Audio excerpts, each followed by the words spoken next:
Two vaccines against coronavirus have been approved for India. The Drugs Controller General of India today granted emergency use authorization for the Serum Institute of India Covishield and Bharat Biotech's Covaxin against COVID-19. Both the vaccines are going to be administered in 2 doses each. Covishield vaccine, developed by University of Oxford and pharmaceutical giant AstraZeneca, is being produced in the country by Serum Institute.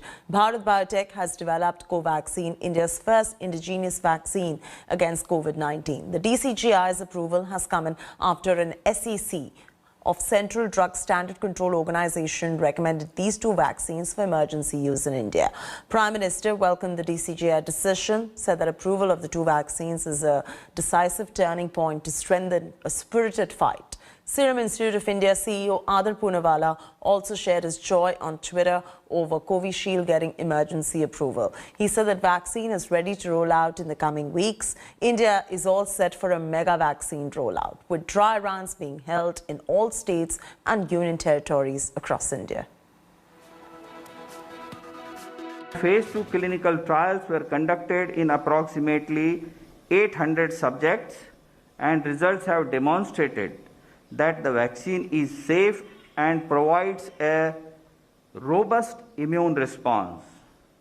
The phase 3 efficacy trial was initiated in India in 25,800 volunteers, and till date approximately 22,500 participants have been vaccinated across the country, and the vaccine has been found to be safe as per the data available till date. The subject expert committee has reviewed the data on safety and immunogenicity of the vaccine and recommended for grant of permission for restricted use in emergency situation in public interest as an abundant precaution in clinical trial mode. After detailed deliberations, subject expert committee has recommended for the grant of permission for restricted use in emergency situation subject to certain regulatory conditions. The clinical trial ongoing within the country by the firm will continue. I think this is great news, and this is really a big step as far as our effort towards controlling the pandemic is concerned. This is a great step because we are now not dependent on any other country, but our own vaccines will be available for our own population, and we will be able to vaccinate a large number of people quickly and as early as possible. If we look at the early days of the pandemic, we had to rely on a lot of things like PPEs and masks from outside. Now we may be in a position to really not depend on anyone else. So it's a great moment for India, a matter of pride, and I think a great step in controlling and getting over the pandemic. It is indeed a momentous occasion for India. I think maybe the regulators have access to some data that we have not seen, of course, and that's the basis they've made this decision. My concern is that when we're conducting such a massive public health intervention, we need to get the public's buy-in. And for that, we need to be transparent both in the data and in how the decision was made. That, I feel, has not happened. When we look at the US, we've seen how they've been transparent on the data. They've been transparent on the decision-making to give authorization to the vaccines. If India had done that as well, I think we would have an easier time getting the public's buy-in. I think at this point in time, you must understand that the world over, the regulatory approval has been accorded, in a very abbreviated way. And so India is not an exception to this. And I think, the naysayers need to understand the meaning of emergency use authorization, which first focuses on safety and the immunogenic response that the vaccine actually displays. So I think both these have been met. Now, in terms of efficacy, really what we are talking about is really, what we really need to really focus on is the durability of response. So whilst efficacy is being touted as 70% or 90%, it's really about the reinfection of people who have been vaccinated, and that takes time. But I think that data will be gathered by both companies. Delhi सरकार की ओर से तैयारियां चल रही हैं। इसका जो protocol रहेगा, सबसे पहले जो हेल्थ केयर वर्कर्स हैं वो नंबर 1 पर होगा। देन फ्रंटलाइन वर्कर्स हैं, उसके बाद जो 50 साल से ऊपर के लोग हैं उनका किया जाएगा। अभी फर्स्ट फेज के अंदर जो सबसे पहले जिसकी तैयारी की गई है, फर्स्ट फेज के अंदर health workers and frontline workers को जाएगा। India is one of the first country where it is going to have already it has gone for dry run, and now over 3 crore Indian population will be getting the first dose of coronavirus, and according to Health Ministry. So this is a very welcome step. Well, this is a huge relief to the whole country, and the very good New Year gift. And we hope that now people will not have to lose their lives because this vaccine will at least be able to save them. And I hope that it will be available timely, and the government seems to have made elaborate arrangements for ensuring that human lives are not lost. Earlier, I spoke to Dr. Naresh Trehan, Chairman and Managing Director of Medanta Hospital, on the COVID vaccine approval. Take a listen in. Dr. Naresh Trehan now joins us. Dr. Trehan, appreciate you joining us on this broadcast, taking the time out. 2 vaccines, Covishield and Covaxin, approved for emergency use in India. While it is a reason to celebrate, it is a reason for hope. But first, let's address the concerns as well at this point. So basically, it is a reason because to actually be elated in a way, because you can now see the light at the end of the tunnel. Absolutely. We have been suffering from this for the last 1 year. And when the appearance of 2 vaccines approved after going through the rigor of scientific scrutiny means that this gives us hope that we shall be able to see the end of this virus by the end of maybe summer. Now, there is celebration, of course, is one point, but what is to be celebrated is the skills of our scientists, of our industry, which has brought it to a stage in less than 1 year where it normally would take many more years. So the point basically is that these 2 vaccines, especially the one that Oxford one, has been tried in many countries. UK has already approved it. WHO has also welcomed it.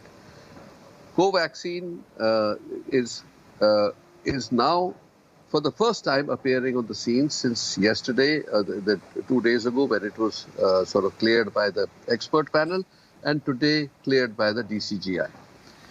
So the data, you must understand that this is done as emergency use approval. What that means is that it is to be still continued as a phase 3 trial, and it is authorized for use in people who are vulnerable. So if you say, take the first frontline healthcare workers who have been exposed to this life danger for the last 10 to 11 months now, they are the ones who will, and if you look at the safety that is established already and the risk that group is running on a daily basis, it far outweighs the advantage as huge in those people that they should be the frontline people who will get the vaccine, phase 1. Okay. With that, the data collection will continue. Now, there is no major adverse effect that has been reported so far in the phase 1, 2, 3 trials in these vaccines. That means that safety is established to a greater degree. Now, when it is used in billions of people, that's when you will know the actual proof that yes, over a period of so many months, over a population size of huge, and the data will continue to be collected because the DCGI said that every 2 weeks, the data must be collected and reported back to DCGI.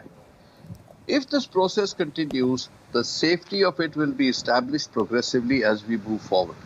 Now, today what we know is that the side effects may be local site pain, fever for 1 or 2 days, low grade, and some people have said muscle ache, some people have said headache, which is true for all vaccines. I mean, for decades we've been using vaccines. They all have the same side effects. So it's nothing unusual has been observed so far. And these trials have been, actually data has been scrutinized quite well. Right. Can we talk a little about how, Dr. Trehan, in such a short period of time, ever since the pandemic broke, whether it is Bharat Biotech or whether it is Oxford AstraZeneca manufactured by Serum Institute of India as well, how fast they've been able to come out with these two vaccines, and here we are now at the start of 2021, beginning this year with great amount of hope thanks to them. So, you know, the starting process for developing a vaccine is to actually break the genetic code of the pathogen, that in this case is COVID-19, right? The Chinese decoded it. I mean, how they knew so much about it before they decoded it and shared it with the world, we don't know. But the point is that it was put out in the public or domain in January last year.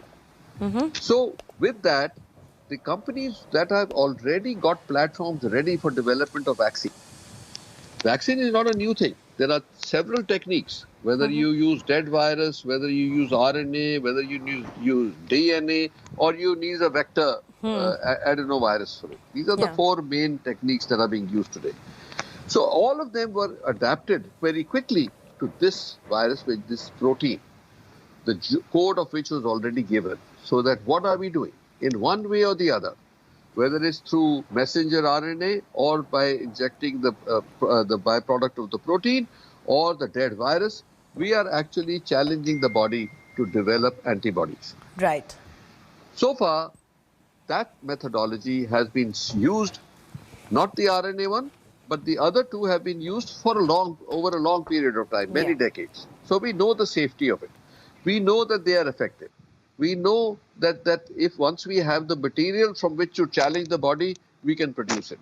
So that's what happened. And the AI has become, see, what would take months to analyze, AI will do it for you in days.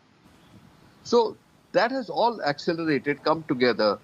And don't forget that a lot of work has been done by the same companies in the previous epidemics like SARS, Ebola. So this is not something that they pulled out of space. They pulled out of their scientific knowledge. So I don't think that there should be any aspersion cast or doubts cast on their ability and the genuinity of these vaccines. Let's now break it down for you. The frequently asked questions relate to coronavirus vaccine. Let's bring those up for you first. The first question, has Indian vaccine been approved? The simple answer is yes, for emergency use only for now. Number 2, how many doses would you need? The simple answer to that is you need 2 doses. Number 3, what is going to be the mode of delivery? It is going to be intramuscular injection. That is the mode of delivery for these vaccines.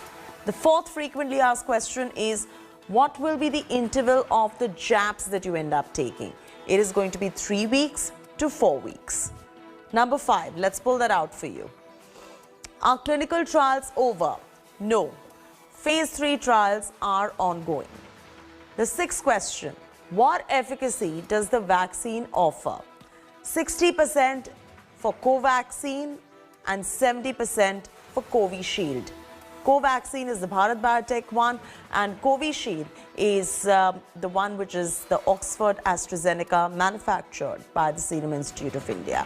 The 7th question is, how many volunteers were vaccinated? At Covaxin, you saw 22,500 volunteers, 23,745 participants for Covishield. The next question on everyone's mind is, what is really an emergency nod? This is a question that is being asked very frequently. It is nothing but limited approval to fight the pandemic. The data to be collected and studied further. The human trials will continue going forward. Now, the other all-important question, what are the side effects of these vaccines? Mostly none. You may feel muscular pain, soreness at injection site as well. So those are the common side effects of the vaccine. Who all will get the vaccine first? It is definitely going to be the healthcare workers, the elderly, the comorbidity patients who will get the first jabs. What is going to be the tentative price of such? Maybe for free for frontline workers. The prices are still not out yet for the rest. The 12th question, can people really afford not to take the vaccine? No, they cannot rely on herd immunity at the moment. Hello everyone, this is Rahul Kamal here. Hope you enjoyed this video. For the latest news and analysis, like and subscribe the India Today YouTube channel and don't forget to press the bell icon to stay updated.